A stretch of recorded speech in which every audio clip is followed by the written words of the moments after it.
अयोध्या प्रभु श्रीराम भव्य मंदिर निर्माण सकाशे देशव्यापी चलता श्रीराम मंदिर निर्माण निधि संग्रह अभियान आज लीमापदर सीताराम मंदिर प्रांगण में आरंभ होता बेले रायगड़ा राष्ट्रीय स्वयंसेवक संघ चालक नंदकिशोर चौधरी पौरोहित्य अनुष्ठित हो जाएगी। प्रथमे सीताराम मंदिर पूजार्चना सह भजन कीर्तन कराई निधि संग्रह कार्यक्रम आरंभ होता। यह कार्यक्रम में उपस्थित राम भक्त निजकू गुंडुची मूसा भावी राम मंदिर निर्माण सहयोग करने को मत देते। निधि संग्रह अभियान फेब्रुआरी 10 तारीख पर्यंत चलवा समस्त सहयोग नहीं कार्यक्रम को आगे नेबाकू नंदकिशोर चौधरी मत प्रकाश करथिले।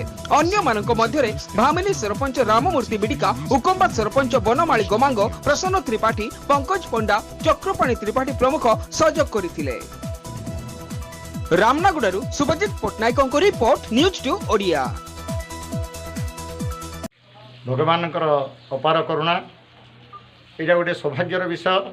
आज अयोध्या राम मंदिर कार्य चलो तेणु आम ये समस्ते गुंडुची मूसा हो किसी साहाय्य करने आम निजको दृढ़ मन करूँ।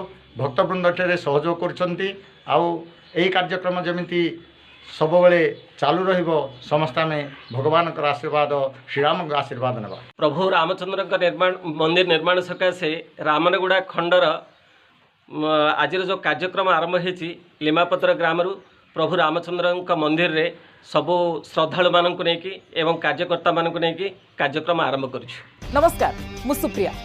मोर विश्वास आपन के वीडियोटी भल लगी आमको लाइक शेयर और सब्सक्राइब करने को भूलंतुनि।